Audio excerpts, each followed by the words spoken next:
សួស្តីបងប្អូនទាំងអស់គ្នាថ្ងៃនេះខ្ញុំមកធ្វើរបៀបសេរីម៉ោងជា2ម៉ោងសកលជាម៉ោង24ម៉ោងទៅជាលក្ខណៈម៉ោង12ម៉ោងជាមានម៉ោង PM AM អញ្ចឹងនាឡិកានេះគឺអត់ទាន់បានសេរីទៅជាម៉ោង2:10ម៉ោងទេនេះសេរីម៉ោង2:10ម៉ោងរួចរាល់អញ្ចឹងរបៀបសេរីដំបូងបងប្អូនចុចទៅលើពាក្យថា model នេះមួយមកបន្ទាប់មកចុចលើ model ហ្នឹងមួយទៀតមករួចចុចពាក្យហ្នឹងមួយទៀតមកឲ្យចេញលក្ខណៈថាវាលោតផ្លត់ឡើងវិនាទីនេះ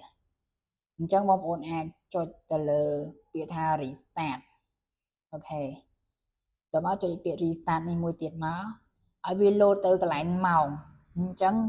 បងប្អូនអាចចុចកន្លែងពាក្យ stop នេះយើងចុចទៅលើហ្នឹងទៅឲ្យវាលោតឡើងទៅចឹងមករហូតដល់ចេញជាម៉ោង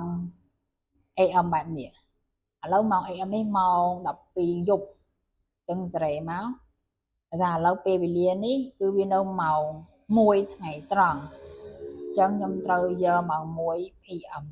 អូខេហើយបងប្អូនចុចទៅពាក្យ restart នេះមួយទៀតវានឹងលោតទៅថ្ងៃទីបើយើងត្រូវអត់បើសិនត្រូវហើយយើងកុំសេរីវាអីនេះខែ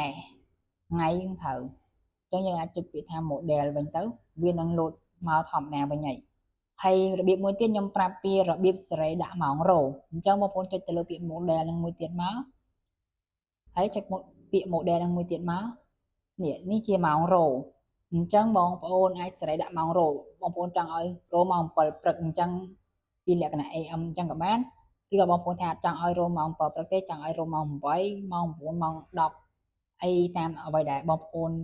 ត្រូវការឲ្យរោបាន